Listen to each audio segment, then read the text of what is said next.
Fireworks and having a dog. Not the world's greatest combination.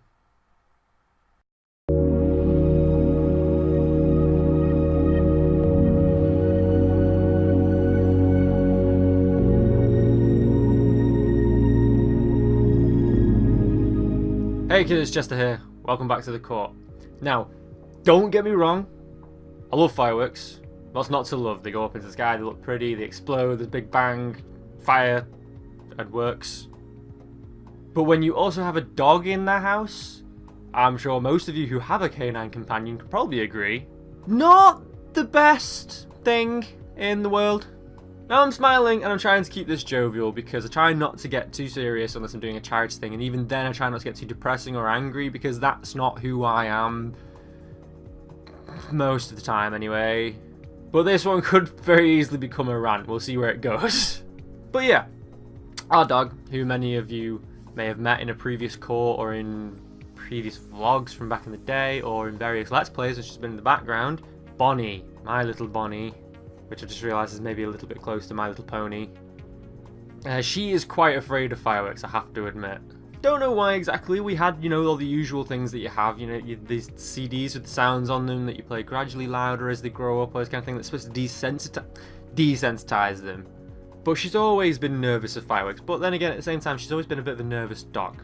She's a rescue dog, maybe that's part of it, because we've always treated her very, very well. There's absolutely no reason she should be nervous around us, and I genuinely mean that. I'm not just trying to be defensive. But I guess what I'm about to tell you kind of comes back to something that happened last year. Now near us, we've got this big fielded area, which is great for walking dogs on. We call it the Common. And my father took Bonnie out for a walk there last year, around about the time of bonfire night, which some of you may notice may be error number 1 here. But while out on that walk, they came across some young lads. Some might say yobs, others might say scroats. And they were setting off fireworks, literally just lighting them in the hand and chucking them. Personally, I would have preferred they held on to them, but maybe that's a little bit vindictive. Well, what actually happened was the firework literally went whizzing past Bonnie's head. And she bolted. Like, literally just, according to my dad, just went. It was already dark, so my dad had no idea where she'd gone, because she's a black dog. And he was searching the Common for ages trying to find her, hoping she'd just run off to a shrub or something. He's running around calling her name, all this kind of stuff. All the while, these kids still throwing fireworks around, because they're not going to listen to my dad, they're not going to listen to anybody, they're fucking arsewipes. But as it transpired, my dad eventually had to phone back to the house, on a whim, and purely just hoping against all hopes. So I answer the house phone and I'm like, oh, hi Dad, yeah, what's going on? You're out for a walk with Bonnie, right? You lost your keys or something? Need to make sure one of us is in the house still? Nope! Word for word, he says, yeah, can you just check the front door, see if Bonnie's not sat outside? So I walk to the door, open it up, and there she is. Sat there staring up at the door, tail between her legs, bless her, and she scarpers straight in as soon as I open that door. Yeah, Dad, Bonnie's here, but where are you? I can't see you anywhere on the road. Yeah, I'm still in the Common. The Common being at least half a mile away. Right. What? So then my father proceeds to tell me about how these fireworks had gone off and how Bonnie had scarpered. And we're all thinking, oh, thank God she knew her way back home, which in hindsight is not really that surprising. We always take her for the walk in the same place, and we always walk there and back. And dogs have a good memory for that kind of thing.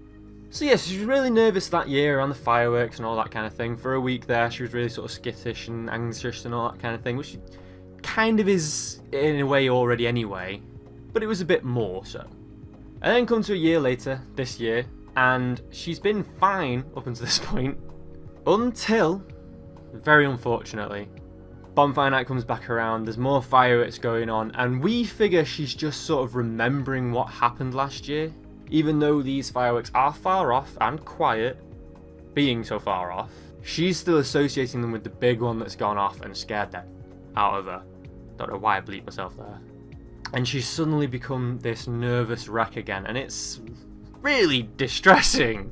So I'm laughing and I'm smiling because I'm trying to make kind of light of it, because I don't want to think of it seriously, because when I start thinking of it seriously, it becomes serious.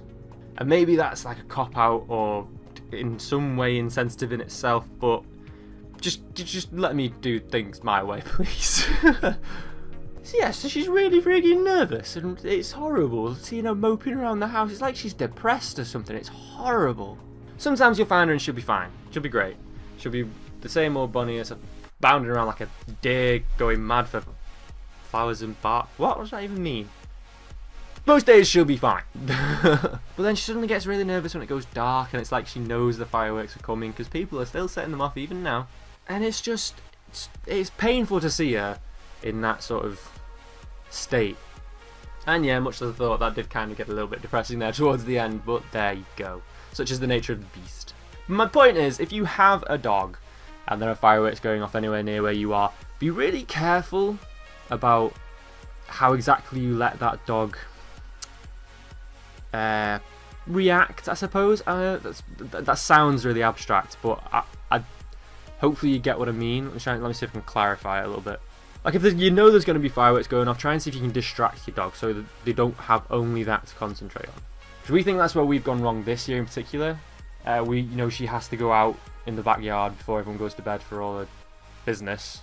And we think maybe she was not ready to go out while there were still fireworks going on. And honestly, we didn't think of it at the time, and we really wish we did after the fact. So we think that might have been it. Maybe we should have done something to take our mind off the fireworks while they were going off. I don't know. But, well, there you go. So basically, my point is, my advice to you is, be careful with your dog and fireworks and all that kind of stuff. Because you don't want a mopey dog. You don't. Nobody wants a mopey dog. Dog's supposed to be a happy little creature. Now on to some slightly more pleasant stuff. And this stuff is about my channel as a whole. Now, as I've been saying previously, yes, I am going to be reducing the amount of Let's Play series. Still don't know which is the right way to say that word. Yes, I am still reducing the number of those eventually once I've completed some of the ones that's still going. The Last of Us is coming, what, 3 weeks away from an end, I imagine? And Borderlands, hopefully now I'm concentrating on the story missions. You'll see that this week coming. Hopefully that'll be done within, I don't even know because I don't know how long that game is, but hopefully about 3 or 4 weeks as well. And then that just leaves Skyrim, which I plan to play lengthy-wise. I'm not going to just concentrate on the story missions, I'm going to do the side missions. I like the side missions in Skyrim. And it's still a pretty popular series despite the age of the game, so, well, it's been popular for me so far. And Saints Row 4 is also coming to an end, actually. Nearly forget, I'm very close to an end on Saints Row 4. I foresee that next week's episodes will probably be the last ones. And then I still plan to do the last Prince of Persia as well, eventually, but that's going to be on a back burner until I've got more time to do that many games. Or rather, introduce that into the rotation of however many games I've already got. But what I want to propose to you guys is, as many of you may know, I am a writer first, as I always say. And I want to start introducing some actual writing related stuff to the channel. Now, when I started the channel, that was always the original plan, back when the channel was still called just Jester Conceptions, instead of Jester Conceptions Gaming as it is now. But that didn't end up coming to fruition because I never thought of a good way of doing it at the time, and it just came about that I was just preferred to play the games and just throw them up. But with the side note of taking down my amount of games rather, I want to start introducing some other stuff as well. And I want your feedback on some of the ideas that I had. Now the first one is sort of a very small project. I'm probably going to do it regardless of what your opinions are anyway. Sorry, that sounds harsh, but it's true. I'm going to start turning my older blog entries from jesterconceptions.blogspot.co.uk into audio files. I'm going to narrate the parts that I've already written from like nearly a year, no, it is a year ago, possibly more, and bringing them over as audio files. Just straight up me narrating them, which gives me an opportunity to finalise the editing of them because they are still rough form even when I do finally post them on the blog. And it gives the opportunity for anyone who doesn't want to read them, anybody who's been watching my Let's Plays and always thinks, oh, that might be interesting to read some stuff like that, but I don't like reading. It will give those people an opportunity to know what's going on in that story as well. Also, it will give anybody who's started reading the later chapters a chance to know what's happened in the early chapters. So that's idea number one, turning the old blog entries and catching up with me myself week by week into audio files, but there are videos just every now and then. My other idea is one I'm slightly more excited about, and it's kind of a choose your own adventure audio book. Now that sounds weird saying it out loud, but I think it could work.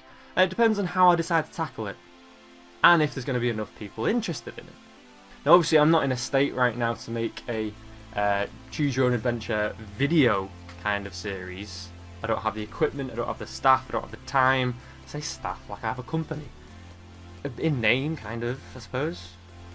So it's just going to be an audio book for the time being, where I'm going to give out like maybe a minute-long little blurb of something, and then literally at the end of it say, what happens next? And you guys will have free roam to suggest anything. Now the plan is, obviously, I'll ignore inappropriate things, unless I decide to go inappropriate. That all depends. And I will either choose my favourite comment of all those people who comment suggestions of where the story should go, or if I get enough people commenting and enough people voting, I'll base it on the highest upvoted suggestion from another commenter. Of course, this is all very dependent on me getting a bigger audience, because I only have an audience that's so big at the minute, and I love every one of you. But, you know, smaller audiences, smaller amount of comments, not really conducive to the effort. But I think it's an idea that could work, and an idea that could be fun. I hope. And it'll give me a chance to spread my writer's wings as well. Now, obviously, those narrative ideas probably going to be a little bit off in the distance. Like I say, it's going to be when I've finished current Let's Plays and I've freed myself up some more time to do that kind of thing. But it's still coming eventually. And hopefully it'll all work out. So, yeah. Anyway, a bit of a random one this week, but I think I'd say that at the end of all of them, really. But yeah, thanks for watching, guys. I've been Jester, you've been awesome. Don't forget to like and subscribe if you like what you see and you want to see more. And I will see you through the week.